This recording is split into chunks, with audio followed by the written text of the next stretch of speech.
واخوان السلام عليكم، مرحبا بكم في قناه مصطفى تيفي. اليوم غادي نسولوا الاخ مصطفى تيفي على العظم ديال السيبيا. كاين بزاف الناس عارفين هاد المعلومات، هادشي زوين، ولكن كاينين الناس ما عارفينش هاد المعلومات.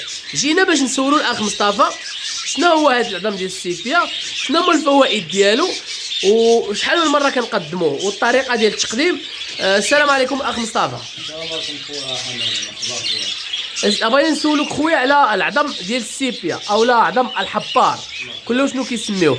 اولا ورينا اش كيدير هذا العظم هذا اللي تيهضروا عليه بزاف الشباب. خويا حماد السلام عليكم. بالنسبه خويا العظم ديال السيبيا هو هذا خويا. اييه، هذا العظم ديال السيبيا تيكون مهم اييه، جميع انواع الطيور. اييه. المهم خويا العظم السيبيا تيكون كالسيوم، فيه الكالسيوم، فيه الفوائد طويله.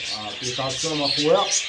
على حقاش اخويا ما عطيتيش الكالسيوم في القيصه ديال البيض، الا ما كانش كالسيوم ممكن اخويا النسوه كتموت وعند جليبه.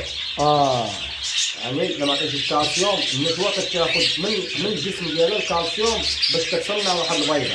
هي ما عندهاش كالسيوم، هي غتاخذ الكالسيوم. يعني هذا العظم ديال الحبار او السيبيا يعني يقدم كغذاء، يعني عنده دور مهم، هو مهم بزاف، لا يمكن الاستغناء عنه. اذا واش نجيبوا واحد نحطوه ديما ولا نحطوه غير مره مره؟ خويا بالنسبه لهاد العظم ديال السيبيا فيه فوائد بزاف للطيور بصفه عامه، يعني جميع انواع الطيور.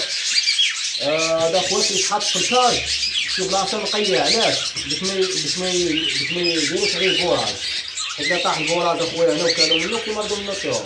اذا الطير الا كلا البوراج ديالو كيمرضوا الطيور اخويا. يعني هنا في بالنسبه للعظم ديال السيبيا كتحطو في شي بلاصه في الكاج داخل، شي حاجه كتعلقها باش كيبقاو الطيور كيبقاو ياكلوا منه. ما عمره ما خصوش يطيح لتحت، تبدا تحطو بحال راه غادي يلصقوا عليه. اذا هذه هي الرساله ديالك اخ مصطفى، استفدنا معك.